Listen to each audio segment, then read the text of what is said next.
হযরতে সাহাবায়ে কেরাম রাদিয়াল্লাহু তাআলা আনহুম আল্লাহর পয়গম্বরকে জানালেন, ও পয়গম্বর, আমরা 3 দিন যাবত কোনো খাবার খাই না।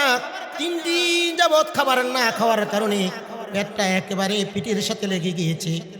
পয়গম্বর দেখেন, পেটটা দেখেন, আমার পেটে ক্ষুধার তাড়নায় একটা পাথর বেঁধে রেখেছি। হযরত রাসূল আকরাম সাল্লাল্লাহু আলাইহি সাল্লাম সাহাবায়ে কেরামকে দেখালেন, হে সাহাবারা, তোমরা তো পেটে একটা পাথর বেঁধেছ, আমি রাসূল পেটের মধ্যে 2টা পাথর বেঁধে রেখেছি। হযরতে জাবের রাদিয়াল্লাহু তাআলা আনহু পয়গম্বরের এই অবস্থা দেখলেন। হযরতে জাবের বাড়িতে চলে গেলেন। বাড়িতে যাওয়ার পরে বিবির সাথে আলাপ করলেন, ও বিবি, আমি পয়গম্বরকে দেখেছি, পয়গম্বরের পেটের ভিতরে 2টা পাথর বাঁধা। খিদার যন্ত্রণা আমার সহ্য হচ্ছে না, পয়গম্বরের কষ্ট আমার সহ্য হচ্ছে না। ও বিবি, ঘরে কি কোনো খাবার আসেনি? আল্লাহর পয়গম্বরকে খাওয়াবো। বিবি বলল, ওগো স্বামী, ঘরে হালকা কিছু আটার খামির আছে আর বকরির একটা ছোট একটা ছানা আছে। আপনি পয়গম্বরের সাথে 2-1 আপনি দাওয়াত দিবেন, যাতে আমাদের লজ্জা না পাইতে হয়, অপমানিত না হইতে হয়। খবরদার দেখেন গো স্বামী, সবাইকে কিন্তু দাওয়াত দিবেন না। সেখানে 1-2 নয়, 1000 সাহাবী খন্দকের যুদ্ধে ছিল, মাটি খননে। হযরতে জাবের রাদিয়াল্লাহু তাআলা আনহু ওই বকরিটা জবাই করলেন। জবাই করার পরে তিনি আটার খামিরা দিয়ে রুটি তৈরি করলেন। গোশতটা পাকানো শেষ হলে রাসূল আকরাম সাল্লাল্লাহু আলাইহি সাল্লামের কাছে চলে যায়। পয়গম্বরকে ডাক দিয়ে বলে, পয়গম্বর, আমি আপনার খিদার যন্ত্রণা সহ্য করতে না পেরে গো পয়গম্বর, আমি বাড়িতে চলে গিয়েছি গো পয়গম্বর। বাড়িতে যাওয়ার পরে বিবিকে খাবারের কথা জিজ্ঞেস করলাম। আমি দেখলাম বিবি বলল, একটা ঘরে বকরির ছানা রয়েছে আর কিছু আটার খামিরা রয়েছে। আমি ওই বকরির ছানাটাকে জবাই করে গোশত পাকেই থুয়ে আসছি, আটাগুলো দিয়ে রুটি তৈরি করেছি। পয়গম্বর, আপনি আপনার সাথে আর 2-1 জন নিয়ে আমার সাথে চলেন, আপনার দাওয়া। পয়গম্বর ডাক দিয়ে বললেন, ও জাবের, এই যে একটা বকরির ছানা আর আটার খামিরা, এটা তো অল্প খানা নয়, এটা তো অনেক খাবার। এ সাহাবীরা, তোমরা শোনো। সাহাবীদেরকে ডাক দেব, এই সকল সাহাবী, তোমাদের সকলকে জাবেরের বাড়িতে দাওয়াত দিয়েছি। হযরতে জাবের অবাক হয়ে গেলেন। মাত্র খাবার হইল 2-3 জনের, 1000 সাহাবী রাসূল সঙ্গে করে নিয়েছেন। আমি তাদেরকে কিভাবে খাওয়ান দিব? আমার বিবি তো অপমানিত হবে, আমি অপমানিত হব। রাসূল ডাক দিয়ে বললেন, জাবের, সাবধান, তুমি যে খাবার পাকিয়েছো ওই খাবারগুলো তুমি ডাকনা দিয়ে ডেকে রাখবা। খবরদার, ডাকনা কিন্তু উঠাবা না। এ জাবের, আমি বাড়িতে যাওয়ার পরে আমি তাদেরকে, প্রত্যেকটা সাহাবীদেরকে আমি নিজ হাতে বন্টন করে দিব। হযরতে জাবের বাড়িতে আসলে যখন নাকি জাবেরের বিবি দেখলেন 1000 সাহাবীর বহর নিয়ে জাবেরের বাড়িতে, অবাক হয়ে স্বামীকে জিজ্ঞেস করলেন, তুমি কি কানে কানে বলো নাই? আমি না বলে দিয়েছিলাম তোমাকে রাসূলের কানে কানে এই সংবাদটা পৌঁছিয়ে দিতে, যেন রাসূলের সাথে মাত্র 2-1 জন নিয়ে আসে। এত খাবার আমরা কোথায় থেকে দিব? বলতেছে, আমি বলার পরেও রাসূল নিয়ে আসছে। তারা নিশ্চিত হয়ে গেছে রাসূল যেহেতু আনছে তাতে কোনো অসুবিধা নেই, রাসূল ব্যবস্থা করবেন। পয়গম্বর এক সাহাবীকে বলল, তুমি ডাকনা না সরাইয়া উপর করিয়া একটু আলগাইয়া তুমি ভিতর থেকে রুটিগুলো বন্টন করে দাও। আরেকজন যে গোস্তগুলো বন্টন করে দাও। সাবধান, ঢাকনা কিন্তু খুলবা না। হযরতে জাবের রাদিয়াল্লাহু তাআলা আনহু বলেন, আমি আল্লাহর কসমকে বলতেছি, আমি আল্লাহর কসমকে বলতেছি, আমি আল্লাহর কসমকে বলতেছি, 1000 সাহাবী প্রত্যেকে তৃপ্তি সহকারে রুটি এবং গোস্ত খেয়েছে। যখন নাকি সকলের খাবার শেষ হয়েছে, আমি যখন ঢাকনা উঠাইলাম, দেখি যেই পরিমাণ ঘরে খাবার রান্না করা হয়েছে সেই পরিমাণ খাবার এখনো পাতিলার মেঝে রয়ে গিয়েছে। সুবহানাল্লাহ। তাদের ইয়াকিন ছিল, ভরসা ছিল আল্লাহর উপরে, যে খালেস নিয়ত ছিল যে আল্লাহর উপরে, যে আল্লাহ অবশ্যই রাসূল যেহেতু বলছে, অবশ্যই এতে আল্লাহ তাআলা বরকত দান করবেন। নিয়ত যেমন বরকত তেমন। ইন্নামাল আমালু বিন্নিয়াত, সমস্ত কাজ নিয়তের উপর নির্ভর করে। আপনি নামাজ পড়তেছেন, নিয়ত করে দাঁড়াইছেন, নামাজ হবে।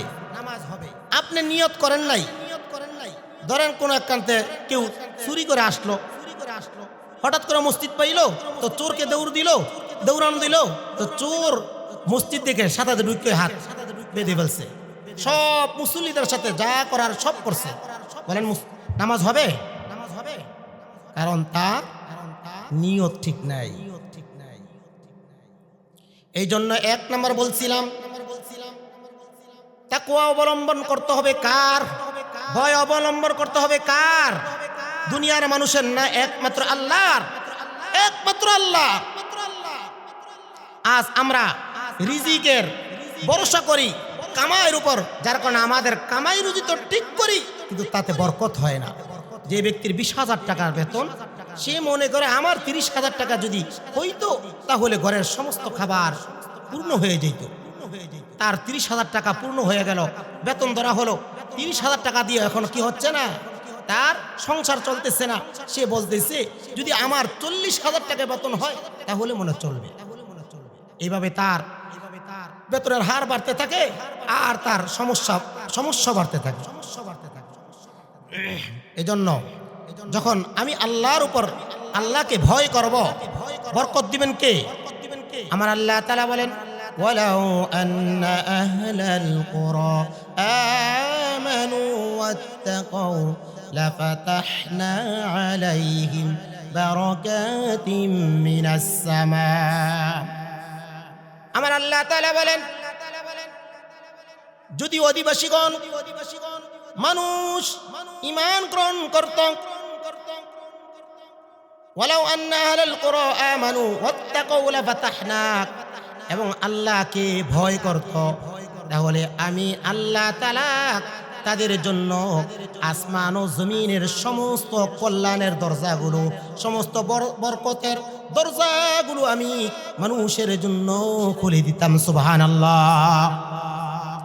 এই জন্য সর্বদা ভয় করব কার বলেন? এক আল্লাহর। দেখবেন অনেকে এক আল্লাহর ভয় রেখেছে, তো আল্লাহর উপর ভরসাও করেছে। আল্লাহ তাআলা তার রিজিকের ব্যবস্থা এমন ভাবে করেন, সে টেরও পায় না।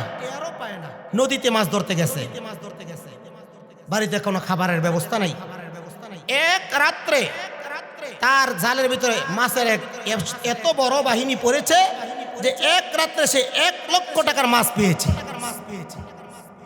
আমি দেখেছি বৈদ্যবাজার। এই রিজিক দেওয়ার মালিককে আল্লাহ তাআলা বলেন, ওমাইয়াত্তাকিল্লাহা ইয়াজআল লাহু মাখরাজা ওয়া ইয়ারযুকুহু মিন হাইসু লা ইয়াহতাসিব।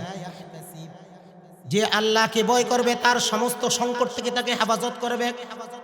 ওয়া ইয়ারযুকুহু মিন হাইসু লা ইয়াহতাসিব, এবং তাকে এমন জায়গা থেকে আল্লাহ রিজিক দান করবেন যে সে কখনো কল্পনাও করতে পারবে না,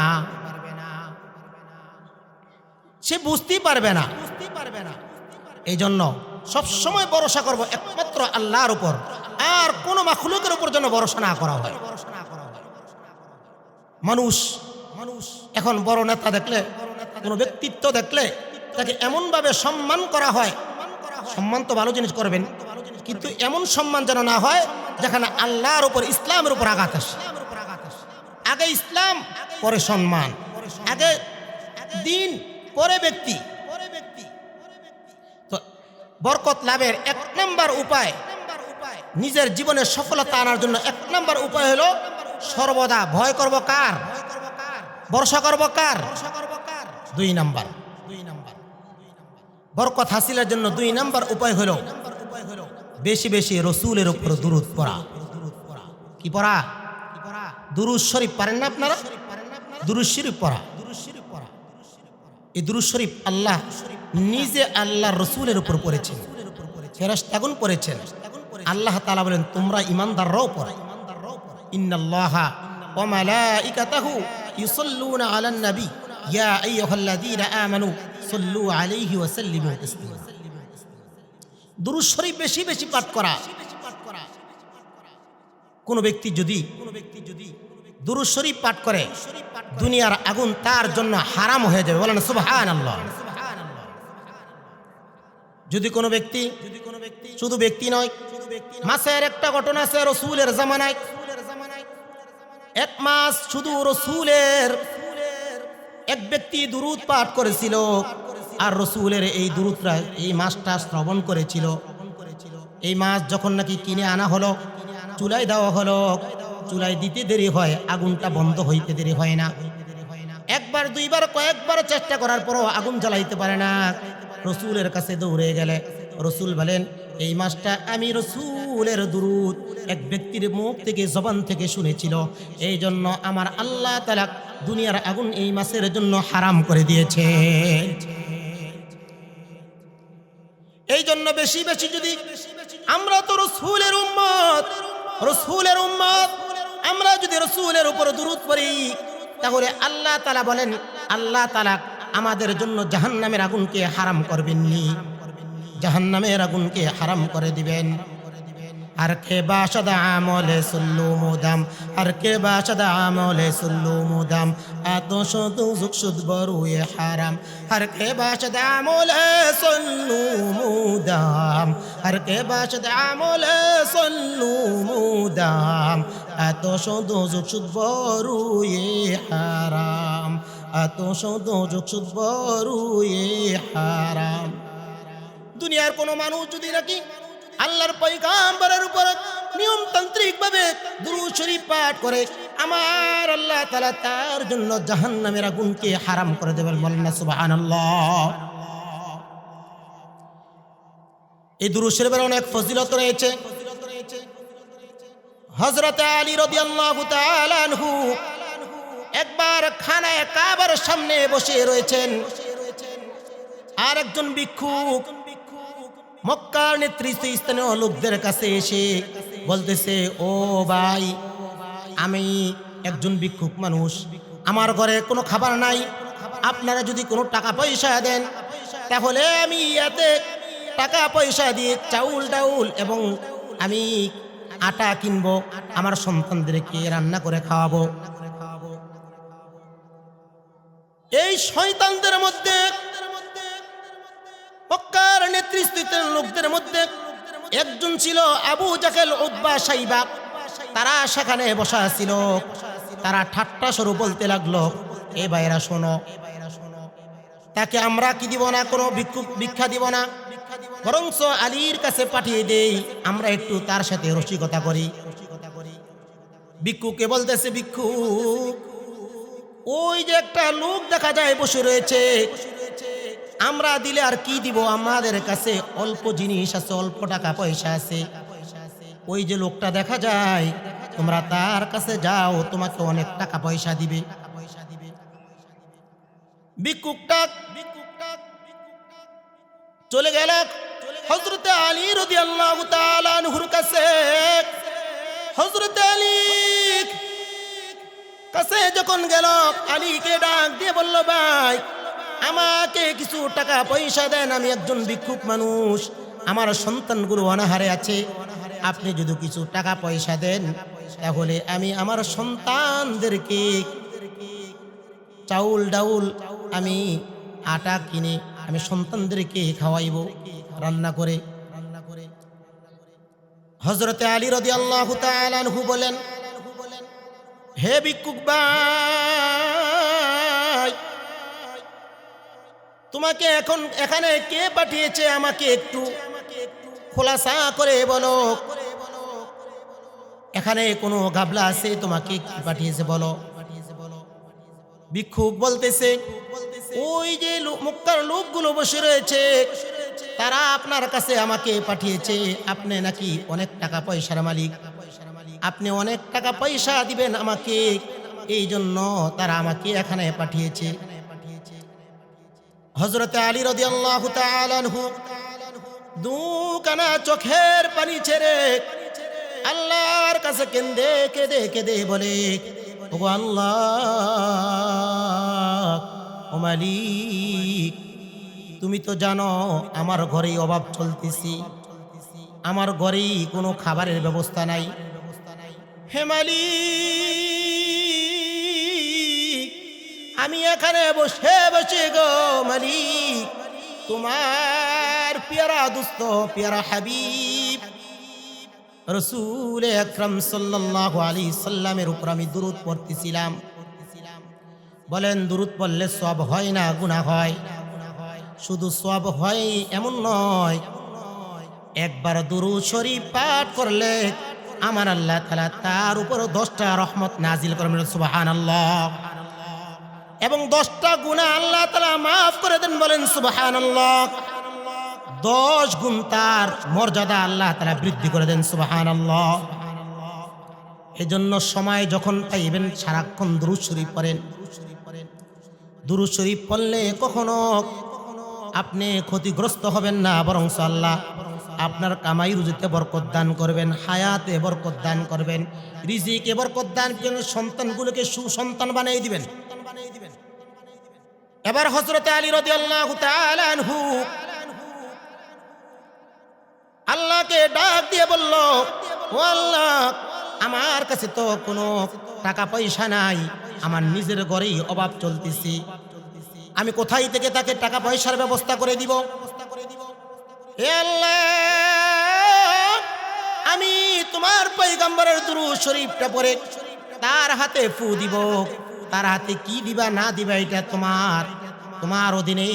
আমি আল্লাহ তাআলা শুধু এতটুকু, আমি রাসূল, আমি আলী শুধু এতটুকু কাজই করব যে আমি তার হাতে তোমার পয়গম্বরের দুরূদ শরীফটা পড়ে ফু দিব, আর তার হাতে যা রিজিক দিবা সেটা তোমার পক্ষ থেকে পয়গম্বরের উসিলা করে দিয়া দিবা। হযরত আলী রাদিয়াল্লাহু তাআলা আনহু ওই ভিক্ষুকরে ডাক দিয়ে বললেন, ও ভিক্ষুক, তোমার হাতটা আমার সামনে নিয়ে এসো। হযরতে আলী রাদিয়াল্লাহু তাআলা আনহুর সামনে যখন নাকি তার হাতটা আনি, হযরত আলী রাদিয়াল্লাহু তাআলা আনহু রাসূলের উপর দুরূদ শরীফটা পড়ে একটা ফু দেয়, আর ভিক্ষুককে বলে দেয়, এই মুষ্টি তুমি বন্ধ রাখবা, মুষ্টি ততক্ষণ পর্যন্ত খুলবা না যতক্ষণ পর্যন্ত ওই যে ব্যক্তিগুলো, যেই ব্যক্তিগুলো তোমাকে পাঠিয়েছে ওই ব্যক্তিগুলোর সামনে না যাইবা, ততক্ষণ পর্যন্ত এই মুষ্টি খুলবা না।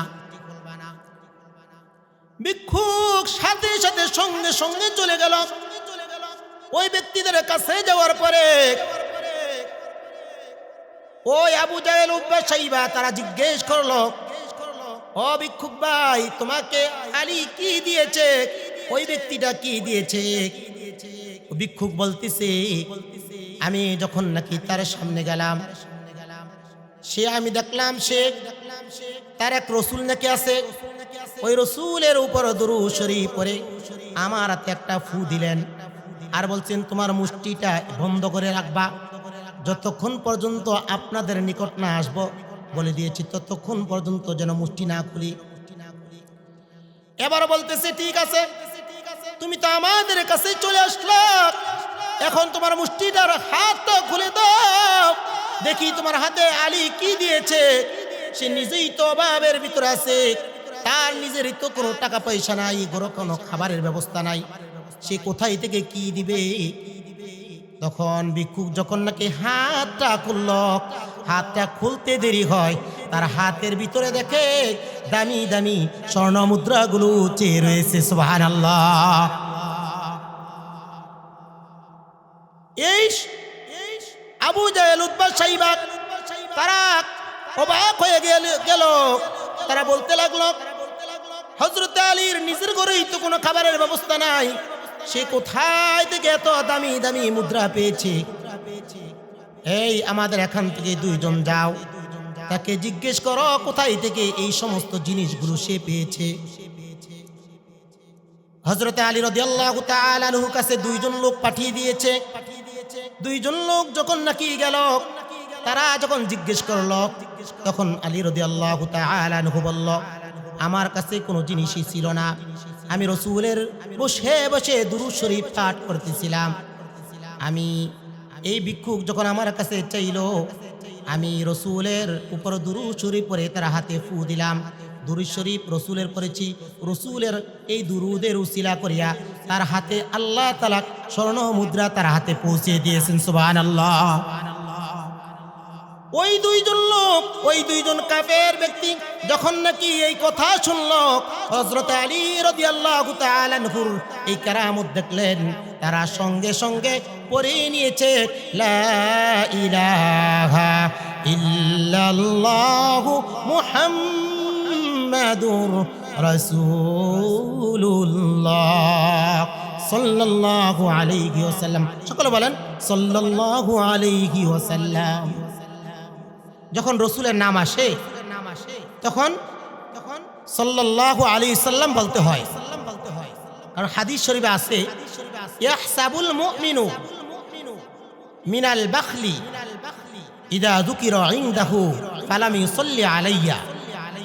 যখন কোনো মুমিন আল্লাহর রসুলের নাম, মুমিনের সামনে আল্লাহ রসুলের নাম আলোচনা করা হয়, আর যদি সে এই আলোচনার পরে রসুলের উপর দুরূদ না পড়ে, রসুল বলেন একজন ব্যক্তি কৃপণ হওয়ার জন্য, কিপটা হওয়ার জন্য, বকিল হওয়ার জন্য এই আমার রসুলের উপর দুরূদ না পড়াটাই যথেষ্ট। অন্য কিতাবে আছে 3 ব্যক্তি আমল করা সত্ত্বেও জাহান্নামী হবে। এর মধ্যে একজন হলো যে ব্যক্তি রসুলের নাম শোনার পরেও দুরূদ শরীফ পাঠ করে না, দুরূদ পড়ে না। এই জন্য সর্বদা যখনই রসুলের নাম শুনবো সাল্লাল্লাহু আলাইহি ওয়াসাল্লাম বল ইনশাআল্লাহ বলবো তো। তাহলে এটা 2 নম্বর আমল। আমি বলেছিলাম যে নিজের জীবনে কল্যাণ আনার জন্য, বরকত আনার জন্য, নিজের জীবনকে দুনিয়া এবং আখিরাত উভয় জগতে কামিয়াবি করার জন্য, সফলতার করার জন্য কয়েকটা কাজ করতে হবে, আমল করতে হবে। 1 নম্বর আমল হলো সর্বদা সব সময় একমাত্র ভয় করব কার? আল্লাহ। এবং আল্লাহর উপর সর্বদা ভরসা করব। 2 নম্বর আমল বলেছিলাম হার হালতে যখন একটু সময় পাই রসুলের উপর দুরূদ শরীফ পড়ব তো ইনশাআল্লাহ। 3 নম্বর আমল হলো অধিক হারে ইস্তিগফার পড়া। আস্তাগফিরুল্লাহ আস্তাগফিরুল্লাহ আস্তাগফিরুল্লাহ পড়া। কিতাবে আসছে আল্লাহ তাআলা বলেন ওমা কানাল্লাহু মুআযিবাহুম ওয়া হুম ইস্তাগফিরুন। আল্লাহ তাআলার কাছে ক্ষমা চেয়েছে যে তাদেরকে আল্লাহ শাস্তি দিবেন, আল্লাহ এমন নয়। ইস্তিগফার করেছে, ক্ষমা চেয়েছে। ইস্তিগফার মানে কি? ক্ষমা চাওয়া, আল্লাহর কাছে ক্ষমা প্রার্থনা করা, আল্লাহ আমাকে মাফ করে দাও, আস্তাগফিরুল্লাহ, আল্লাহ আমাকে মাফ করো। তো ইস্তিগফার পড়া মানে ক্ষমা চাওয়া। আল্লাহ তাআলা বলেন ওমা কানাল্লাহু মুআযিবাহুম ওয়া হুম ইস্তাগফিরুন। কোন ব্যক্তি আমার কাছে ক্ষমা চাইবে আমি তাকে মাফ করব, এমনটা হইতে পারে না। ইস্তিগফারের এমন কিছু আমল আছে, ফাকুলতু আস্তাগফিরু রাব্বাকুম ইন্নাহু গাফফার ইরসিলিস সামাআ আলাইকুম মিদরারা ওয়া ইমদিদুকুম বিআমওয়ালি ওয়া বানিনা ওয়া ইয়াজআল লাকুম জান্নাতি ওয়া ইয়াজআল লাকুম আনহারা। কোন ব্যক্তি যদি ইস্তিগফার পাঠ করে আল্লাহ তাআলা রহমতের বাড়ি দ্বারা তার উপর আল্লাহ তাআলা বর্ষণ করতে থাকেন, বলেন সুবহানাল্লাহ। কোন ব্যক্তি যদি নিয়মতান্ত্রিক ইস্তিগফার পড়ে আমার আল্লাহ তাআলা এই ব্যক্তি দোয়া করবে, আর কোন দোয়া বৃথা যাবে এটা হইতেই পারে না। এই ব্যক্তি ইস্তিগফার পরে যা দোয়া করবে সব দোয়া আল্লাহ তাআলা কবুল করে নেবেন, বলেন না সুবহানাল্লাহ। হযরতে আহমদ ইবনে হাম্বল রাহমাতুল্লাহ আলাইহি, চার ইমামের এক ইমাম হলো হযরতে ইমাম আহমদ ইবনে হাম্বল রাহমাতুল্লাহ আলাইহি। উনি হাদিস সংগ্রহের জন্য এক এলাকা থেকে আরেক এলাকায় গিয়েছেন। তখন যোগাযোগ ব্যবস্থা এত উন্নত ছিল না, মোবাইল ফোনও ছিল না, রাস্তাঘাট এত পরিপাটি ছিল না। হযরতে ইমাম আহমদ ইবনে হাম্বল রাহমাতুল্লাহি আলাইহি হাদিস সংগ্রহ করার জন্য নিজের বাড়ি থেকে আরেক এলাকায় গিয়েছেন। সেখানে যাইতে যাইতে সন্ধ্যা গনিয়ে আসছে, মাগরিবের নামাজ এক মসজিদে পাঠ করেছে। ওই মসজিদেই এশার নামাজও পড়েছে। রাত্র হয়ে যাওয়ার কারণে হযরতে ইমাম আহমদ ইবনে হাম্বল রাহমাতুল্লাহি আলাইহি তিনি ভেবে নিয়েছেন, আজকের রাত্রটা এই মসজিদেই আমি অতিবাহিত করব। মসজিদ কমিটি সাফ কথা জানিয়ে দিয়েছে, হযরত মসজিদ থেকে বের হয়ে যান। বলতেছে, বাবাজি আমি মাগরিবের নামাজ এই মসজিদে মুসল্লি ছিলাম, এশার নামাজেরও আমি মুসল্লি এই মসজিদের ছিলাম, আমি ফজরের নামাজেরও মুসল্লি হইতে চাই, মসজিদেই থাকতে চাই। মসজিদ কমিটি সাফ কথা জানিয়ে দিয়েছে যে না না, মসজিদে থাকা যাইবে না, মসজিদের নিরাপত্তা দরকার। হযরত ইমাম আহমদ ইবনে হাম্বল মসজিদ থেকে বের হয়ে তিনি যখন চলে গেলেন যখন বাজারে গেলেন, বাজারের এক কর্নারে বাজারের এক কোনায় এক রুটি বিক্রেতা রুটি বানাইতেছিল। সারা রাত্র রুটি বানাইবে, দিনের বেলা সে সকাল বেলা বেচবে। রুটি বানাইতেছিল, ওই শীতের দিন ছিল। হযরত ইমাম আহমদ ইবনে হাম্বল রাহমাতুল্লাহ আলাইহি ওই রুটিওয়ালার কাছে গিয়ে বললেন, ভাই রুটিওয়ালা, আমি কি তোমার পাশে থেকে সারা রাত্রটা কাটাইতে চাই, থাকতে পারবো কিনা? রুটিওয়ালা বলল, কোনো অসুবিধা নাই, আপনি আমার কাছে সারা রাত্রটা কাটিয়ে দিতে পারেন। হযরত ইমাম আহমদ ইবনে হাম্বল দেখলেন, লক্ষ্য করিয়া দেখলেন, ওই যে রুটি বিক্রেতা সে যখনই আটার খামিরাগুলো গুলতেছে আর সে রুটি বানাইতেছে, রুটিগুলো পাক করতেছে, তখনই দেখে এই ব্যক্তি প্রত্যেকটা মুহূর্তে মুহূর্তে ঠোঁটটা নাড়িয়ে নাড়িয়ে কি জানি করতেছে। হযরতে ইমাম আহমদ ইবনে হাম্বল ওই রুটি বিক্রেতাকে জিজ্ঞেস করলো, ও রুটি বিক্রেতা, আমি দেখতেছিলাম, লক্ষ্য করতেছিলাম, আমি তোমাকে দেখতেছিলাম, তুমি যখনই রুটি বানাইতেছিলা, রুটি যখন তুমি খামিরাগুলো গুলতেছিলা, প্রত্যেকটা মুহূর্তে মুহূর্তে আমি তোমার ঠোঁট নাড়াচাড়া দেখতেছিলাম। আমি তোমার কাছে জানতে চাই, তুমি কেন ঠোঁট নাড়াইতেছিলে, কি পড়তেছিলা? রুটি বিক্রেতা বলল, ও আল্লাহর বান্দা, আমি আপনাকে চিনি না, জানি না, তবুও বলতেছি, আমি যখনই সময় পাই আমি তখন ঠোঁট নাড়িয়ে নাড়িয়ে আস্তাগফিরুল্লাহ আস্তাগফিরুল্লাহ আস্তাগফিরুল্লাহ পাঠ করি। যদি কোনো ব্যক্তি পুরা আস্তাগফিরুল্লাহ নাও পড়তে পারে, শুধু আস্তাগফিরুল্লাহ যদি বলে, এই আস্তাগফিরুল্লাহর ভিতরেই তা রয়েছে যা পুরা আস্তাগফিরুল্লাহর ভিতরে রয়েছে। এই ব্যক্তি বলতেছে, আমি আস্তাগফিরুল্লাহ আস্তাগফিরুল্লাহ পড়তেছিলাম। বলতেছে, তুমি আস্তাগফিরুল্লাহ পড়ে তুমি কি পেয়েছো, এত কি মজা এটার ভিতরে? রুটি বিক্রেতা বলে, আমি আস্তাগফিরুল্লাহ আস্তাগফিরুল্লাহ সর্বদা সবসময় আমি এটা আমল করি। যখন হাঁটি, যখন বসি, যখন ঘুমাইতে যাই, তখন আমি আস্তাগফিরুল্লাহ আস্তাগফিরুল্লাহ বলি।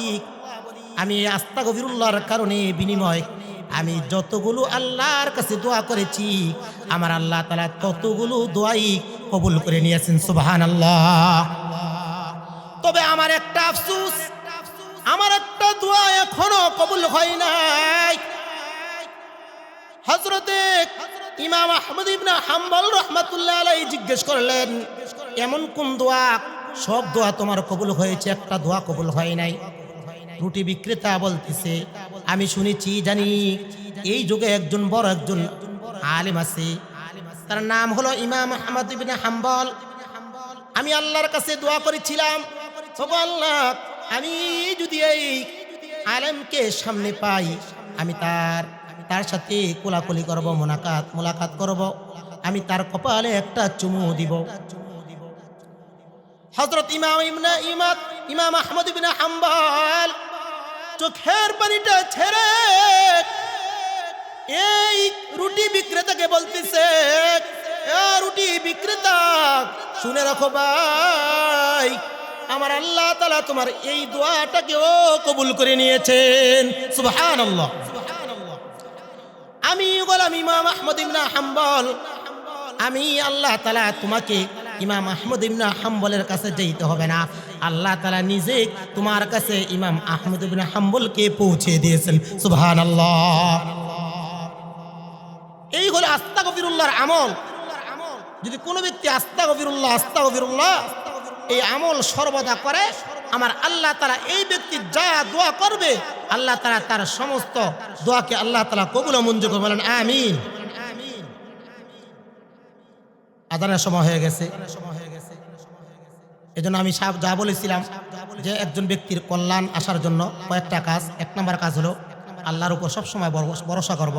2 নাম্বার তাওয়াক্কুল, আল্লাহর ভয় তাকওয়া অবলম্বন করব আল্লাহর। 3 নাম্বার বেশি বেশি ইস্তিগফার করব। 4 নাম্বার যে বেশি বেশি দুরূদ শরীফ পড়ব। 5 নাম্বার মা বাবার খেদমত করব। যেহেতু সময় সংক্ষিপ্ত, আমি এখানেই শেষ করলাম।